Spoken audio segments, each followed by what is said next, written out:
The Great Debaters Contest is powered by Blaze, by Safaricom, the Youth Network. Ladies and gentlemen, welcome to the home of edutainment. This is the Great Debaters Contest, Kakamega edition, and I am Austin Nyombok. I am Mariam Bishar, and we have BUTERE boys going versus KAIMOSI girls, and they're trying to answer the question on whether socialism is the best way to end poverty. We'll let them take the stage now. First proposer, you have 3 minutes.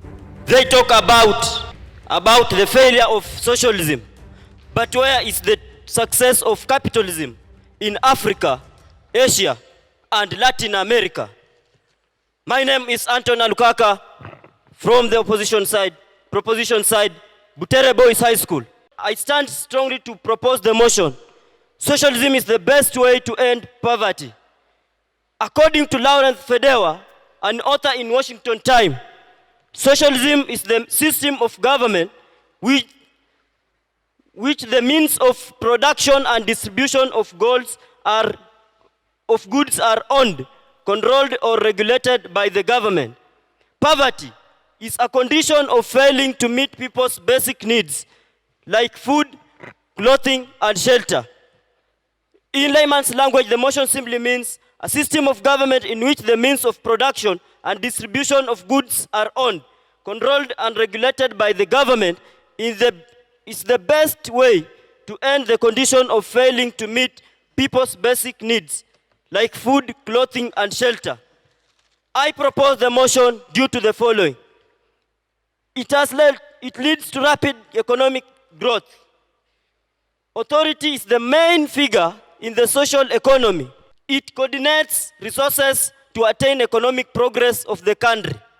It accelerates the path tremendously, progressing, and people enjoy higher standards of living.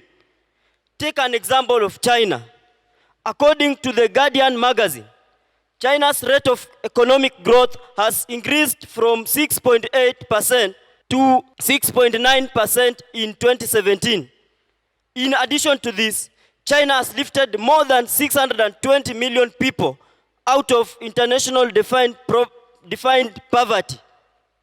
It is the best way for developing countries. This type of economic system is the most suitable to the needs of developing countries, as all means of production are controlled by the government. Kenya's rate of economic growth has decreased from 6.1% in the previous year to 4.7% in 2017. It's still developing. Now, if it's struggling with capitalism, and when it embraces socialism like China, it will develop more than China itself.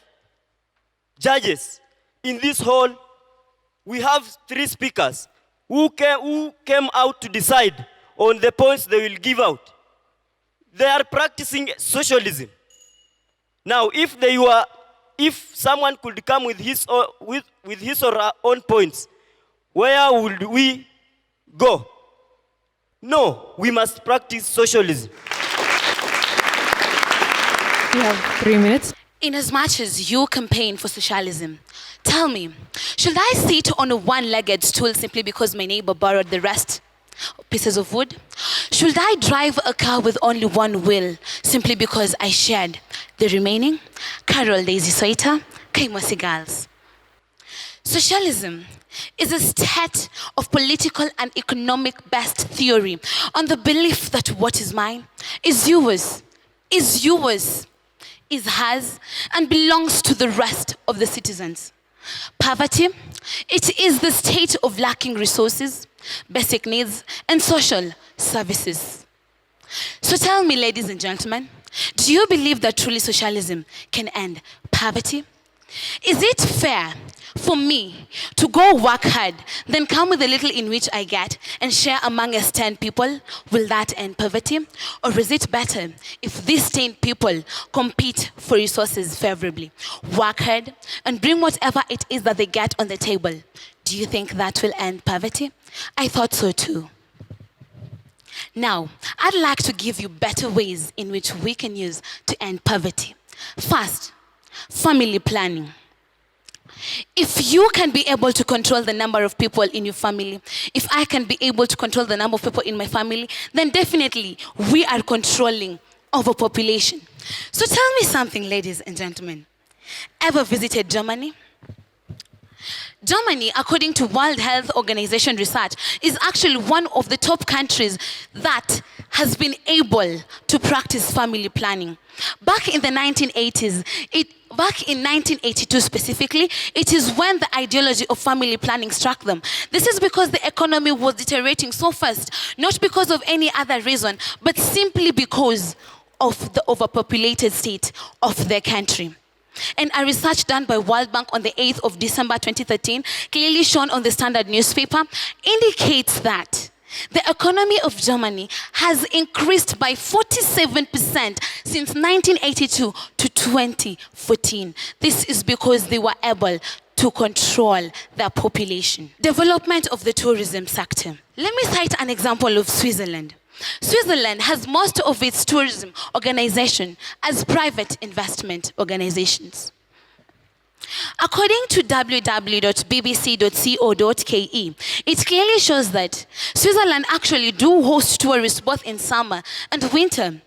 And this has made them to host up to 21% of the world tourists.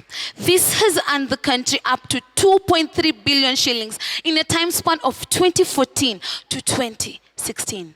So ladies and gentlemen, if this isn't compressing tourism, give me a name. Do you have any? I thought so too. Thank you. Thank you. We'll hear rebuttals beginning with a gentleman. You have 3 minutes. I'm Owiti Nigel from Butere Boys High School. I want to represent the proposition. I want to rebut her points. She has talked about family planning. Do you want to tell me that bachelors don't sleep hungry? Do you want to tell me that no bachelor is a poor person? You definitely won't tell me such. Bachelors, we have very many bachelors in our country that are poor, and they do not have either a wife or a child. So why should you tell me use family planning method? Yet we have very many bachelors in the country who are poor. Then development of the tourism sector. If we develop the tourism sector and our government is corrupt, if we develop the tourism sector and our government is corrupt, where will we head to? We find that here socialism is the only way, because the government will distribute equal resources to the people, and this will reduce the rate of poverty to the country. Did you know that Jesus Christ himself was a socialist? Why? He emphasized more on sharing of the resources. He in fact told one of the people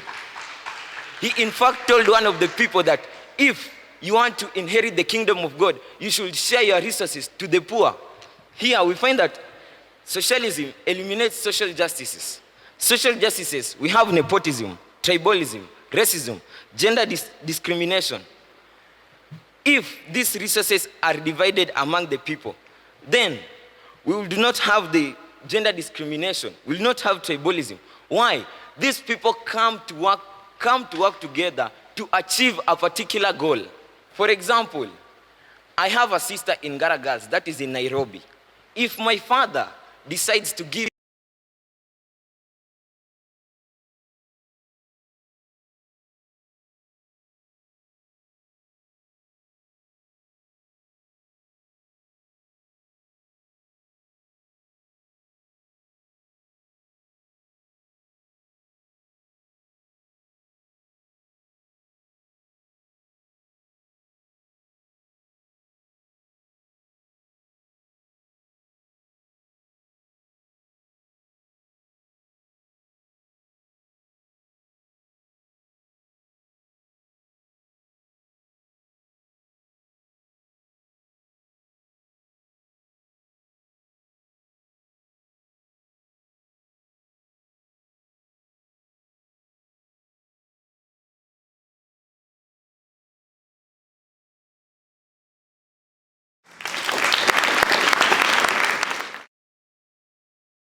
Thank you very much to the audience. The proposition have been asked why countries such as Tanzania that have adopted socialism in the past still struggle with poverty, and the opposition have been asked to expound more on the role of family planning in eradicating poverty. We'll have them respond now.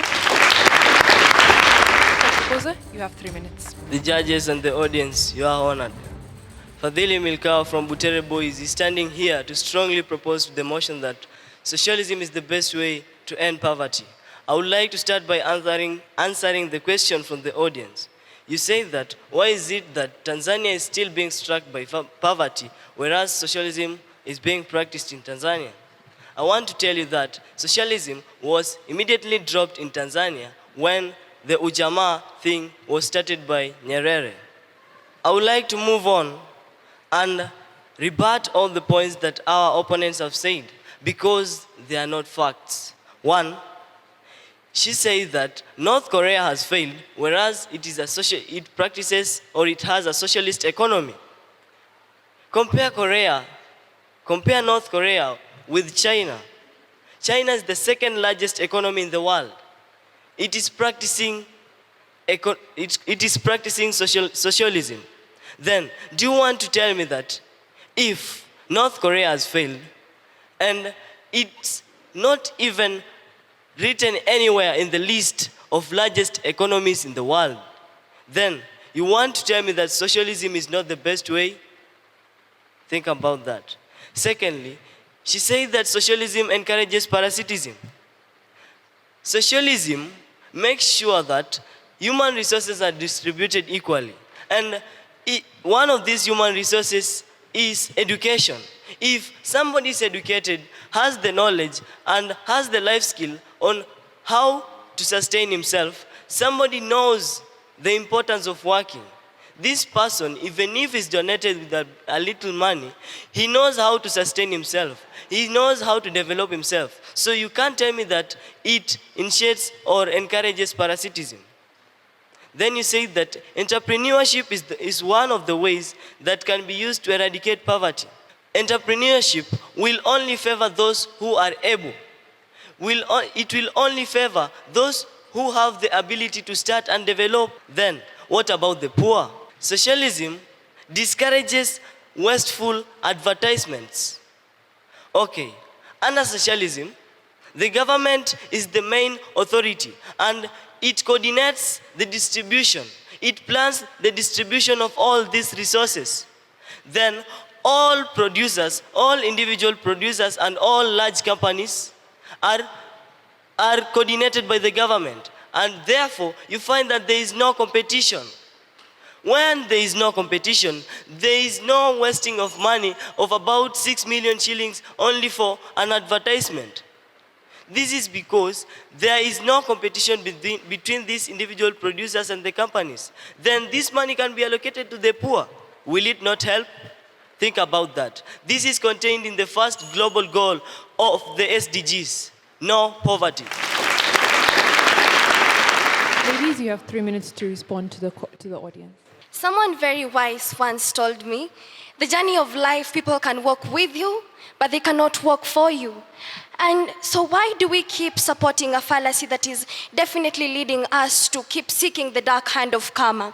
Kikuyu Tracy of Friends School KAIMOSI Girls, here to strike the reality check and open up your minds. Someone just asked, how come we claim that family planning will reduce poverty, and yet we have families with very few members and yet they're living in poverty? That number is very insignificant. But let us take it out of the family level and take it to the national level, to the nation level, sorry. A nation is better off without patients flooded in hospitals. Schools are better off without students flooded in classes. And definitely, just to explain a little bit more, juice is better off thick than light. Like a small drop of water that lands in an ocean and instantly loses its mass is the very same way revenue drawn into a country with socialism loses its value and thus leaving the people to poverty. Why should I keep waking up every single morning at 4 to work for a slothful person? I thought so too. How about we talk youth empowership? Arthur James Hatton from Scott was realized to be one of the architects who built the State House. Now, this very gentleman at that moment in time was drawing in 700,000 pounds at that time. What if we had all our youths drawing in 6 figures at the end of the month? Completely fascinating. Let's say bye-bye to poverty. Secondly, promotion of peace and security. Let us look at Sudan, which has been experiencing war for a very long time. And where is its economy? Wow, the pin drop silence.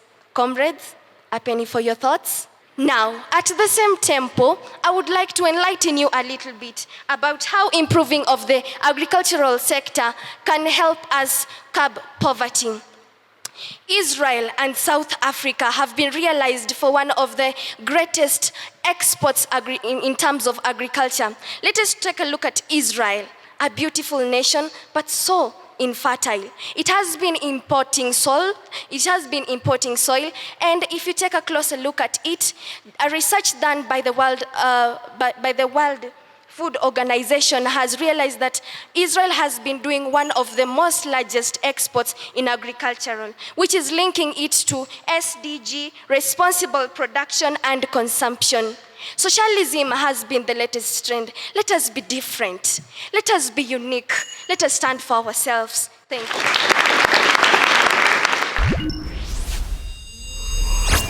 Terror Boys, you have 1 minute for your final statements. Well. If you're saying that socialism is not the best way to end poverty, look at what this capitalism is causing to our Kenya. This is what a Kenyan believes. I am always armed. Try me and you'll face my wrath. This is because of tribalism. Has China ever experienced tribal wars? China has 56 tribes according to the Guardian magazine, while Kenya has only 42. Then if we are facing tribal wars because of capitalism, why don't we embrace socialism so that people can work towards a common cause? Resources can be distributed equally to everyone so that the issues of discrimination, the issues of selfishness can be eradicated. Why? You are telling us that there is peace in South Sudan. Yes, there is peace. But what if we practice socialism where people are not selfish, where people do not practice discrimination? Do you think that this peace will be more than it's in our country? Think about that.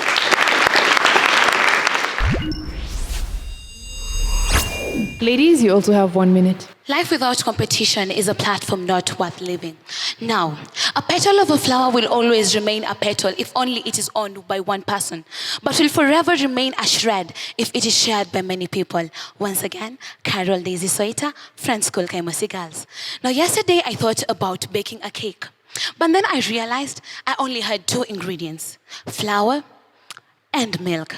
Why? This is because the remaining ingredients I had actually given to a neighbor the previous night to go and bake a cake for their children. So as I baked the cake, this is what I got. Something that will not even satisfy my urge. But then I realized that if only I had some little margarine, then I will have development of the tourism sector. If I had a little bit of sugar, then I will have youth.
The Great Debaters Contest is powered by Blaze, by Safaricom, the Youth Network.